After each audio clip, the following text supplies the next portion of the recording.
In Marxist philosophy, the term dominant ideology denotes the attitudes and beliefs, values and morals shared by the majority of the people in a given society, as a mechanism of social control. The dominant ideology frames how the majority of the population think about the nature of and the places in society, of being in and of a social class. In the German ideology, Karl Marx and Friedrich Engels said that the ideas of the ruling class are, in any age, the ruling ideas, applied to every social class in service to the interests of the ruling class. Hence, in the revolutionary practice, the slogan, "The dominant ideology is the ideology of the dominant class," summarizes its function as a revolutionary basis. In a capitalist, bourgeois society, Marxist revolutionary praxis seeks to achieve the social and political circumstances that will render the ruling classes politically illegitimate.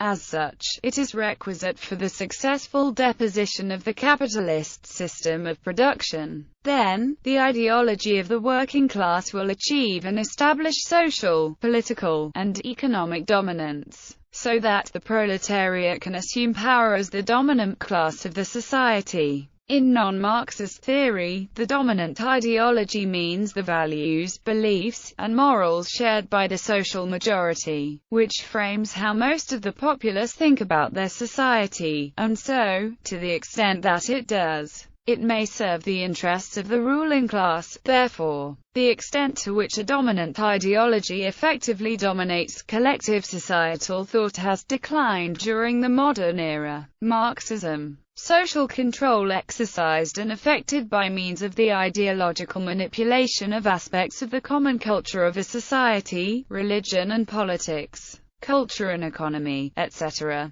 to explain and justify the status quo to the political advantage of the dominant class dates from the Age of Enlightenment, in the 18th century. Such a method of social control conceptually derived from the noble lie proposed by Plato, which was required for the social stability of a republic composed of three social classes. In Book 3 of the Republic, Plato presents the noble lie in a fictional tale, wherein Socrates establishes and justifies the origin of the socially stratified society.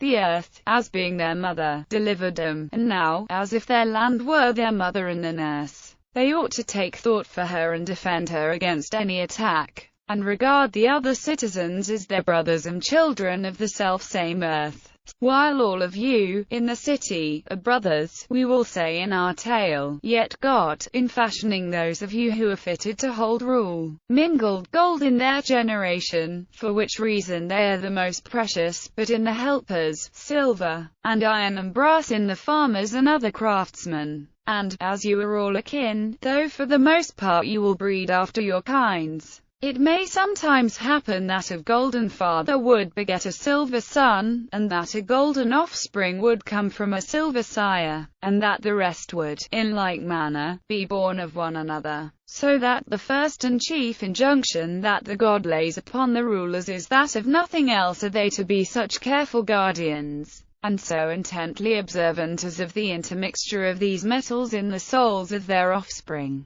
And if sons are born to them with an infusion of brass or iron, they shall by no means give way to pity in the treatment of them, but shall assign to each the status due to his nature and thrust him out among the artisans or the farmers. And again, if from these there is born a son with unexpected gold or silver in his composition, they shall honor such and bid them go up higher, some to the office of guardian, some to the assistantship, alleging that there is an oracle that the city shall then be overthrown when the man of iron or brass is its guardian. By the 19th century, Karl Marx described such ruling class cultural hegemony with the term dominant ideology, which described the societal status quo that characterized the capitalism of the 19th century. As such, Marxist philosophic theory proposes two conceptual models, the intentional and the spontaneous, to characterize the social function of the dominant ideology. Intentional ideology is deliberately constructed by bourgeois and petty bourgeois intellectuals, which then is propagated by the mass communications media. Hence, because the bourgeoisie own the communications media, as a social class, they can select, determine, and publish the economic, social, and cultural concepts that constitute the established status quo, which are the ideology that serves their interests as the ruling class of the society. Moreover, because the working class own no mass communications media, they are overwhelmed by the bourgeoisie's cultural hegemony, and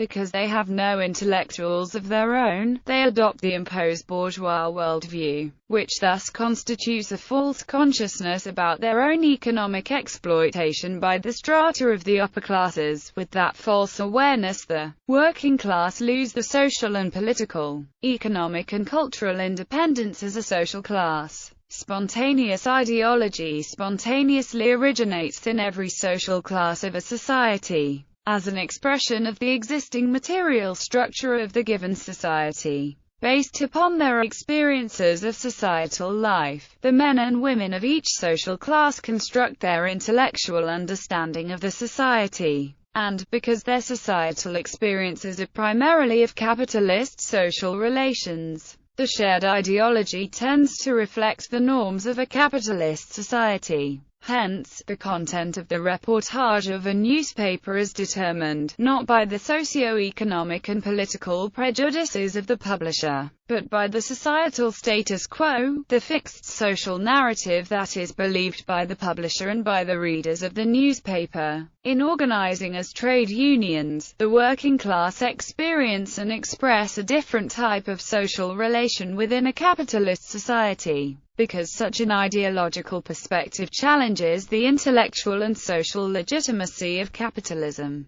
by questioning the validity of how society is organized, and thus how it functions. The successful establishment of a working-class ideology represents a collective approach to perceiving and resolving the socio-economic, political, and cultural problems of working-class people. Therefore, by means of such an embryonic class consciousness, a new material structure, within a capitalist society, becomes the base of a new ideology that expresses the interests of workers, and which contradicts the status quo of the bourgeois cultural hegemony proposed and established by the dominant ideology of the capitalist ruling class. Criticism. In Marxist theory, one of the social classes of a society becomes the ruling class when they are a socially progressive force sufficiently powerful, with popular support of the other social classes, to overthrow the previous ruling class. For example, the great bourgeois revolutions of the 17th and 18th centuries occurred because the bourgeoisie had become the standard-bearer for social progress,